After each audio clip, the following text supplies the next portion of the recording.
আজকে আমি ঠান্ডা ঠান্ডা সকাল কি রান্না করব সেটাই আজকে আপনাদের সাথে শেয়ার করব। ছোট মাছ দিয়ে আলু দিয়ে চচ্চড়ি করব। আজকে আমাদের ঢাকায় অনেক বৃষ্টি হয়েছে। কার কার এলাকায় বৃষ্টি হয়েছে অবশ্যই আমাকে জানাবেন। আমাদের এলাকায় তো আজকে সেই বৃষ্টি সকাল থেকে দূরে আজকে বিকাল পর্যন্ত অনেক বৃষ্টি হয়েছে। আমার তো বৃষ্টি দেখলে খুবই ভালো লাগে, ভিজতে মন চায়, কিন্তু আমি ভিজতে পারি না। আর আমাদের বাড়ির ছাদে যাওয়া নিষেধ, তালা মারে রাখি, সেজন্য যাইতে পারি না। হ্যালো গাইস, কী অবস্থা? আশা করি সবাই ভালো আছেন, আমিও ভালো আছি। আজকে আরেকটা নতুন নিউ ব্লগ নিয়ে চলে আসলাম আপনাদের মাঝে।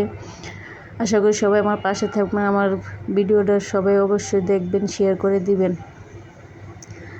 দেন কড়াইটা বসে নিলাম, বসানোর পরে তেল পেঁয়াজ ভালো করে ব্রাউন কালার করে ভাজে নিয়ে আলুগুলো দিয়ে একটু হালকা ভেজে নিয়ে আমি গুঁড়া মাছ মাখিয়ে বসাই না। আমি মাখাইতে পারি না তরকারি, মাখাইলে আমার হাত জ্বলে, আমার হাতের চামড়া অনেক নরম, সেজন্য আমার হাত জ্বলে। সেজন্য আমি গুঁড়া মাছের তরকারিটা এইভাবেই কষাইয়া হালকা কষাই তারপর ছোটো মাছগুলো দিয়ে সুন্দর করে চচ্চড়ি করি।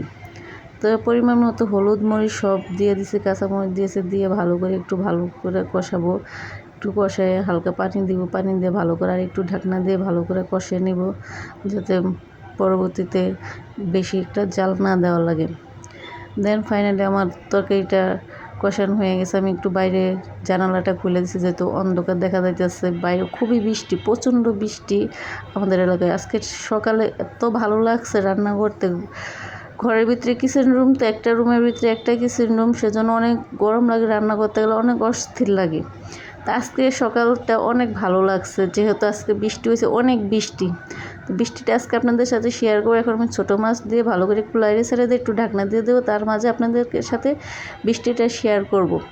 তা আমাদের বৃষ্টি দেখা যাইতেছে না কি বুঝতেছি না, একটু ঝুম করে দেখাবো।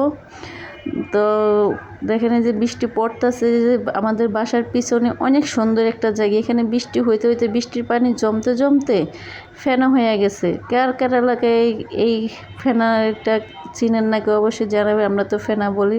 এই দেখেন কীভাবে বৃষ্টি পড়তেছে অনেক।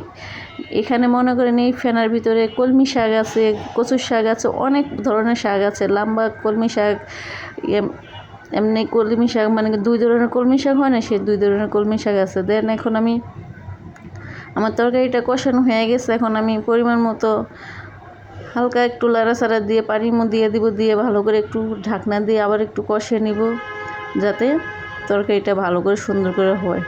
তো আমার তরকারিটা কালারগুলো অতটা সুন্দর আসে না, কেন আমি গুঁড়া মরিচের তরকারিটা কমই খাই, হলুদ দিয়ে আর কাঁচামরিচ দিয়ে তরকারি খাই, সেজন্য আমার কালারটা কিন্তু খেতে অসাধারণ লাগে। দেন ফাইনালি আমার রান্নাটা হয়ে যাইতেছে, সেজন্য আমি চুলাটা ভালো করে মুছে নিতেছি। আমার রান্না করার সময় চুলা না মুছলে আমার ভালো লাগে না, যে আমার রান্নাটা প্রায় শেষ, আমি চুলাটা নিভিয়ে নিছি। তারপরে এখন আমি তরকারিটা নামিয়ে নিব। তো আজকে আমার ব্লগটা এই পর্যন্তই, পরবর্তী নতুন ব্লগ নিয়ে আসবো। আশা করি সবাই ভালো লাগছে।